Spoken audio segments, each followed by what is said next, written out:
માટે funding bill પર હસ્તાક્ષર કર્યા છે। આ 43 દિવસમાં અમેરિકાને ઘણી સમસ્યાઓનો સામનો કરવો પડ્યો, જેમ કે હવાઈ મુસાફરી ગંભીર રીતે ખોરવાઈ ગઈ હતી, ખાદ્ય સહાયમાં વિલંબ થયો હતો અને હજારો ફેડરલ કર્મચારીઓને પગાર પણ ન મળ્યો હતો અને કામ પણ ન મળ્યું હતું।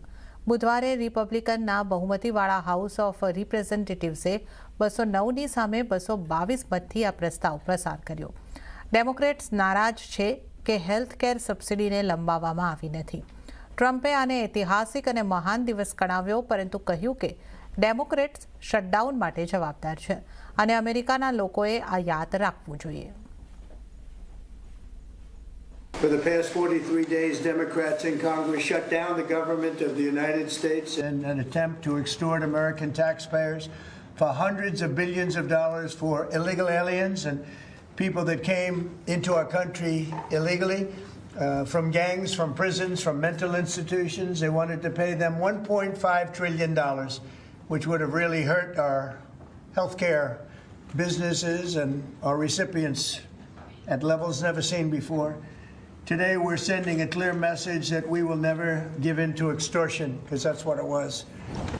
Many others, unions and non-unions. Over the past 7 weeks, the Democrats shut down this cost the country $1.5 trillion, this little excursion that they took us on.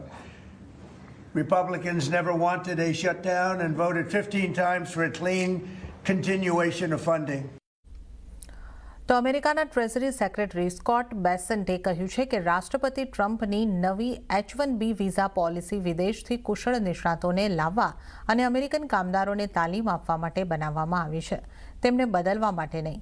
બેસન્ટે આ યોજનાનો નોલેજ ટ્રાન્સફર સ્ટ્રેટેજી ગણાવી છે, જેથી અમેરિકામાં શિપ બિલ્ડિંગ, મેન્યુફેક્ચરિંગ અને semiconductor ઉત્પાદનને પુનઃજીવિત કરી શકાય। તેમણે કહ્યું કે આનાથી અમેરિકા સ્થાનિક ઉદ્યોગનું નિર્માણ કરી શકશે અને આયાત પર નિર્ભરતા ઘટાડશે। અમેરિકા દાયકાઓથી આ કામ આઉટસોર્સ કરી રહ્યું છે। બેસન્ટે કહ્યું કે જેઓ H-1B વિઝા પર આવે છે તેમણે યુએસના કામદારોને તાલીમ આપવી જોઈએ અને પરત ફરવું જોઈએ, ત્યારબાદ યુએસના કામદારો કામ સંભાળશે।